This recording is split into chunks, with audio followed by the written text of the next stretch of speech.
Welcome to Brainish English Stories. One summer afternoon, in a garden in Toledo, a young girl told me this interesting story. She was as kind as she was beautiful. As she spoke, she picked the petals and small parts of a flower. She kissed them while she explained the special meaning of the flower in the story. If I could tell the story the same way she did, with her sweet voice and simple words, you would feel the same emotions I felt. But since I cannot do that, I will write down the parts of the story that I remember. A long time ago, in one of the small, dark, and narrow streets of the imperial city, there was an old, broken house. The house was between a tall Moorish tower of a Visigothic church and a big family mansion with stone walls. This house was as sad and dark as its owner, a Jewish man named Daniel Levi. Daniel, like many others from his people, was bitter and liked revenge. But no one was better than him at lying and tricking others. People said he was very rich, but every day he sat in the doorway of his small home, working with old belts, chains, and broken things. He fixed these items and sold them to poor people from the market, small shop owners, and low-class men. Daniel hated Christians and everything related to them. But when he saw an important knight or a rich churchman, he took off his little dirty cap many times to show respect.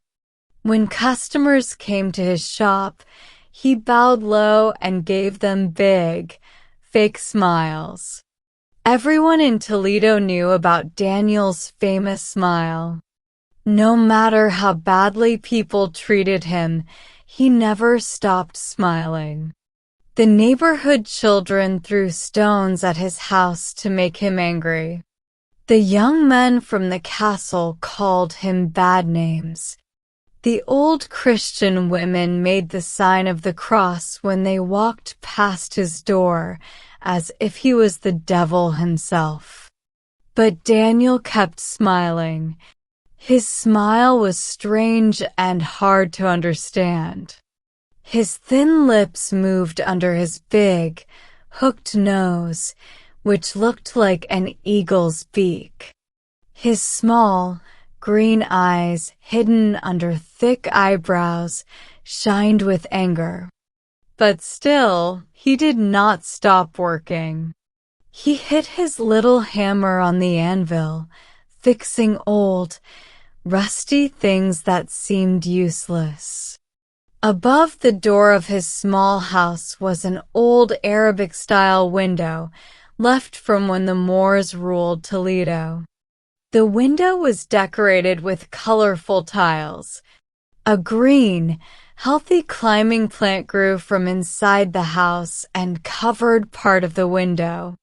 Inside that dark house, where only a little light came through the window, lived Sarah, Daniel's beloved daughter. When people walked past Daniel's shop and saw Sarah through the window, they always said the same thing. How can such a beautiful flower grow from such an ugly old tree? Sarah was truly beautiful.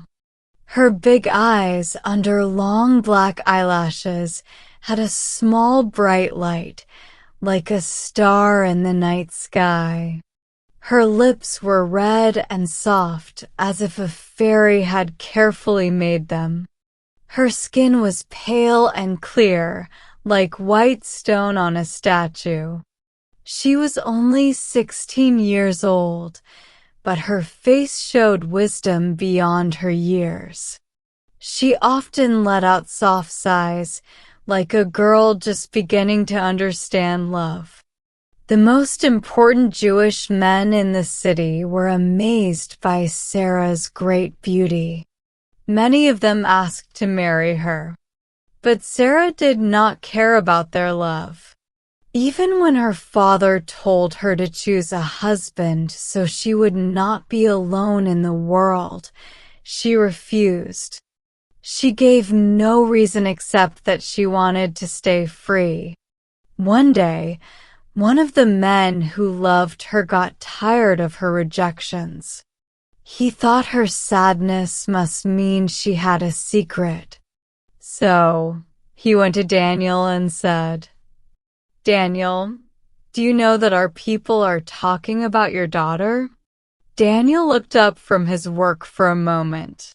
He stopped hitting the metal with his hammer and, without showing any emotion, asked, "What do they say about her?" "They say," the man continued, "they say, well, many things. One of them is that your daughter is in love with a Christian." The man waited to see how Daniel would react. Daniel slowly looked up at him again. He stared at him for a moment without speaking. Then, he lowered his eyes back to his work and said, "And who says this? Maybe it is a lie. It is someone who has seen them together in this very street, talking while you were away at our religious service," said the young Jewish man. He was surprised that Daniel was not more shocked. Daniel kept working. He put down his little hammer and picked up a small file to clean the metal clasp of a sword. As he worked, he began speaking softly, as if he was just thinking out loud. He laughed in a strange and scary way. "So, a Christian dog thinks he can take my Sarah from me? My Sarah, the most beautiful girl of our people, the one who takes care of me in my old age? And do you think he can do it?" He kept talking to himself and laughing. His file scraped the metal harder and harder. My friends will say, poor Daniel is too old and weak. He cannot protect his daughter from our enemies. Do they think Daniel is asleep? Do they think I do not see what is happening? Maybe my daughter has a lover, yes, maybe. And maybe he is a Christian. Maybe he is trying to win her heart. And maybe he already has. Maybe they are planning to run away. Maybe they will leave tomorrow morning. Do you think Daniel will just let them go? Do you think I will not take my revenge?" The young man was shocked. "So you already knew?" he asked. "I know," Daniel said. He stood up and patted the young man's shoulder. "I know more than you do. And you would not know anything if it was not time for me to speak. Now go. Tell our people to meet as soon as possible. Tonight, in an hour or two, I will come to them. Goodbye." Daniel then gently pushed the young man out into the street.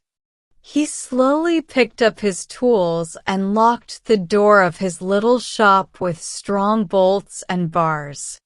As the door made a loud creaking sound, the young man did not hear another sound, the sound of a window quickly closing. At that moment, Sarah had just pulled away from her window. It was the night of Good Friday.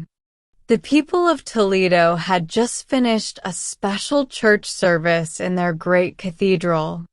Some had gone to sleep, while others sat with their families, telling old stories.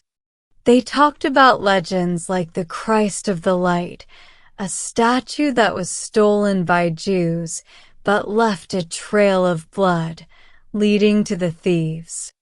They also told the story of the child martyr, a boy who suffered like Jesus because of enemies of the Christian faith. The city was very quiet. Sometimes the silence was broken by the distant cries of the night guards who watched over the castle. Other times, the wind made noises as it moved the weather vanes on the towers and blew through the narrow streets. At this late hour, a boatman was sitting in his small boat, which was tied to a post near the mills by the river Tagus. The city stood high on the rocks above him. He watched as someone slowly walked down a steep path from the city walls to the river. "It is her," the boatman said to himself. He had been waiting for this person. Then he muttered, "It seems like all the Jews in this cursed city are up to something tonight. Where could they be meeting with the devil? Why do they all come to my boat when the bridge is so close? No, they must be doing something secret. They don't want the soldiers from San Servando to see them.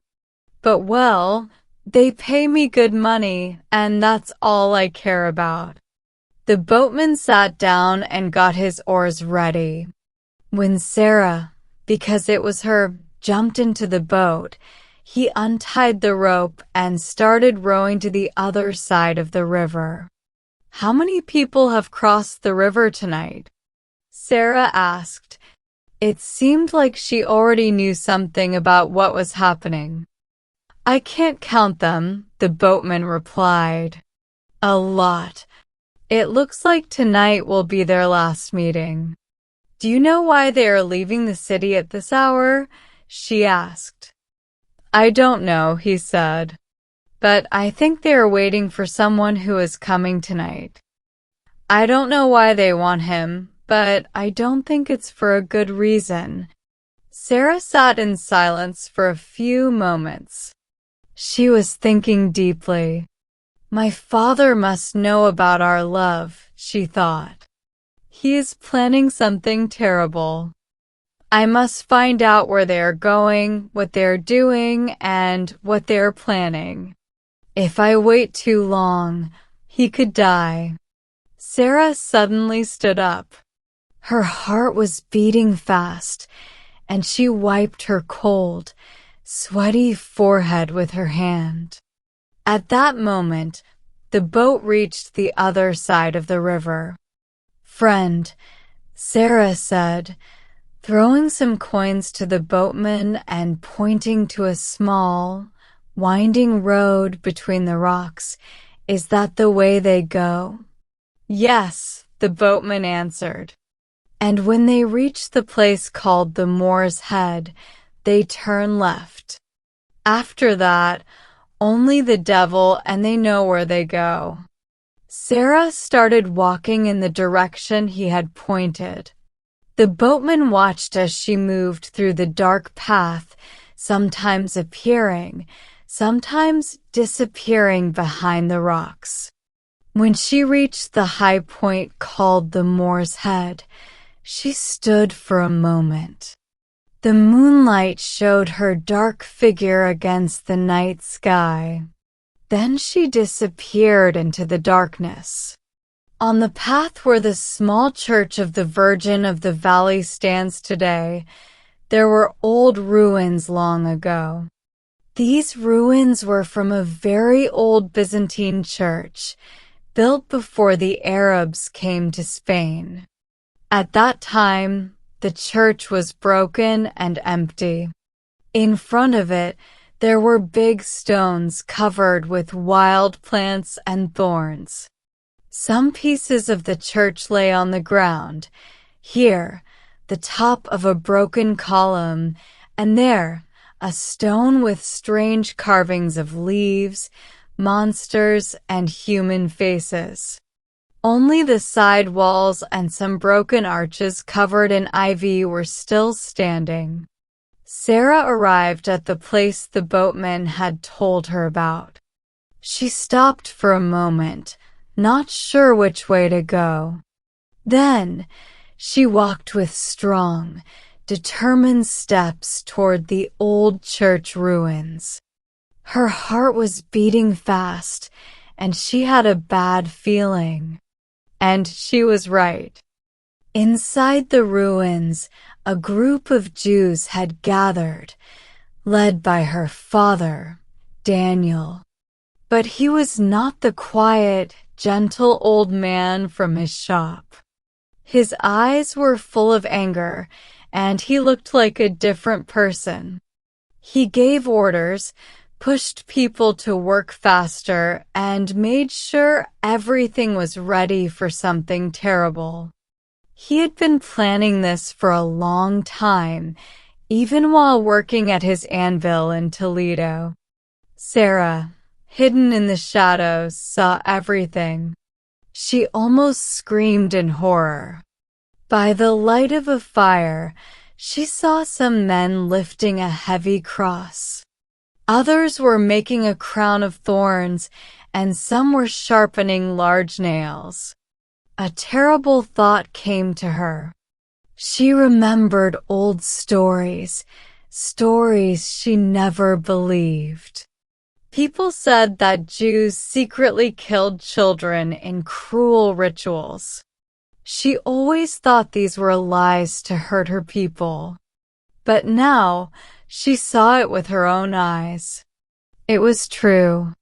They were planning to crucify someone. Her heart filled with anger. She could not stay quiet. Sarah ran out of the shadows and stood at the entrance of the ruins. The men gasped in surprise. Daniel took a step toward her, his face dark with fury. "What are you doing here, foolish girl?" he asked in a deep, harsh voice. "I'm here to stop you," Sarah said loudly and clearly.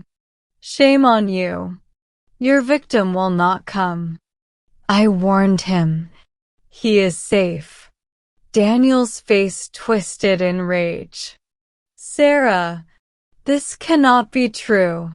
You would not betray your own people," he shouted. "If you have done this, you are no longer my daughter." Daniel's anger exploded. Like a madman, he grabbed Sarah by her hair and threw her to the ground.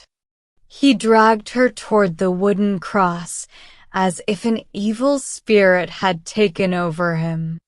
"Take her," he shouted to the men. "Punish her like she deserves. She has betrayed us all." It was Easter morning. The church bells rang joyfully.